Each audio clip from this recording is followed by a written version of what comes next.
Parents children அல்லது teachers சில்ட்ரன்ஸுக்கு இடையிலான உறவுகள் வந்து சில வேளைகளில் சரியான கஷ்டமாயிருக்கும். ஏன் சில்ட்ரன் இப்படி திங்க் பண்றாங்க, அல்லது ஏன் நாங்கள் சொல்றத சில்ட்ரன்ஸ் அண்டர்ஸ்டாண்ட் பண்றாங்க இல்லைன்னு அடிக்கடி யோசிப்பாங்க. அல்லது பிரச்சனைகள் வரும் முறை ஏன் நான் சொல்றது நீங்க வரையும் கொள்றீங்க இல்லை, ஏன் இது இப்படி செய்யாம இருக்கிறீங்க, அல்லது குழந்தைகள் கேட்பாங்க, பிள்ளைகள் கேட்பாங்க சில கேள்விகள்.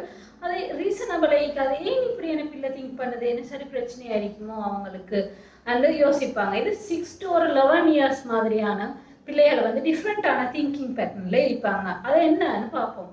பொதுவாக 6 to 11 கிட்ஸ் வந்து அப்பதான் அவங்களோட ரேஷனல் திங்கிங் ஸ்டார்ட் ஆகுது, வளர்றதுக்கு ஸ்டார்ட் ஆகுது. பொதுவாக அவங்களோட திங்கிங் எப்படி இருக்குமெண்டா கங்க்ரீட்டா இருக்கும். அதாவது பிளாக் அண்டா பிளாக், ஒயிட் அண்டா ஒயிட்.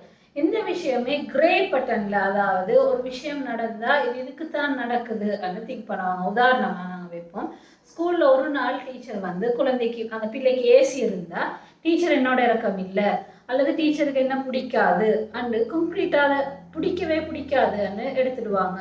அது இன்றைக்கு நான் செஞ்ச பிள்ளைக்கு தான் ஏசினாங்க. அல்லது பேரண்ட்ஸாக இருக்கட்டும், பேரண்ட்ஸ் வந்து அந்த பிள்ளைக்கு ஏசி இருந்தா என்ன தாயோ அல்லது தந்தையோ என்னோட இறக்கம் இல்லை, என்ன பார்க்குறாங்க இல்லை தான் அவங்க யோசிப்பாங்க. அவங்க யோசிக்கிற இல்லை, நான் செஞ்ச மிஸ்டேக்குக்கு ஒரு நாள் என்ன கண்டிச்சாங்க அப்படின்னு யோசிக்க தெரியாது. 6 இயர்ஸ்க்கு முந்தின பருவம் எப்படி இருக்குமென்னா அந்த பிள்ளைகள்ல வந்து திங்கிங் நான் மட்டும் தான் இந்த உலகத்தில் இருக்கிறேன், எனக்கு தான் எல்லாம் கிடைக்கணும் என்ற மாதிரியும், அவங்கள சுற்றி உள்ளவங்க என்ன செய்யறாங்க, ஏன் செய்யறாங்க, எப்படி செய்யறாங்கன்றதை பத்தி அவங்களுக்கு எந்த விதமான இதுவுமே இருக்காது. ஆனா 6 இயர்ஸ் பிறகு மற்றவங்களை தான் கூட கவனிப்பாங்க. மற்றவங்களோட இறக்கமா இருக்கிறாங்களா, டீச்சர்ஸ் என்ன பாக்குறாங்களா, அல்லது ஒரு அவங்க விளையாடுற ஃப்ரெண்ட்ஸ் வந்து என்ன வேல்யூ பண்றாங்களா, நான் ஒரு சர்க்கிளுக்குள்ளால இதுக்குள்ளால மிங்கிள் ஆகலுமா அந்த அடிக்கடி மற்றவங்கள பெர்ஸ்பெக்டிவை தான் கூட பார்ப்பாங்க.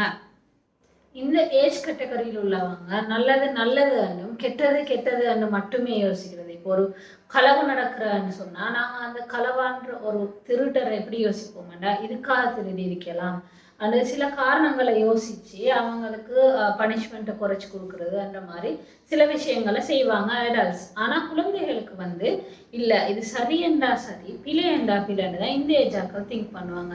எனவே இந்த ஏஜ் வந்து மிகவும் இந்த இவங்களோட செல்ஃப் எஸ்டீம் எல்லாம் வளர்றதுக்கான மிகவும் கேர்ஃபுல்லாக இருக்க வேண்டிய ஒரு பருவம். ஸ்கூல்லையும் தான், டீச்சர்ஸும் தான், பேரண்ட்ஸும் தான் மிஸ்டேக்ஸை வந்து அவங்களுக்கு இது மிஸ்டேக், உங்களுக்கு நெக்ஸ்ட் ஸ்டெப் சரியாக செய்யலாம், அல்லது உங்களுக்கு இது இப்போ செய்யலான்னாலும் இன்னும் நெக்ஸ்ட் டைம் நீங்கள் ட்ரை பண்ணுற நேரம் செய்யலாம், ட்ரை பண்ணுங்க சில விஷயங்களை அண்ட் அவங்கள மோட்டிவேட் பண்ணணுமே தவிர உங்களுக்கு இது தெரியாது, உங்களுக்கு ஏலாது என்ற மாதிரியான விஷயங்களை அவங்களோட தலையில போட்டுடக்கூடாது. ஏன்னா அவங்க எப்போவுமே பிழை சரி சரி அண்ட் மட்டும்தான் யோசிக்கிறது. கிரே அண்ட் ஏரியா அவங்கள்ட்ட இல்லை. அதாவது ட்ரை பண்ணலாம், இது அப்படி இல்லை, இது மாறலாம் என்ற விஷயம் இல்லைன்றதால பேரண்ட்ஸும் டீச்சர்ஸும் மிகவும் கவனமாக இவங்களை ஹேண்டில் பண்ண வேண்டும்.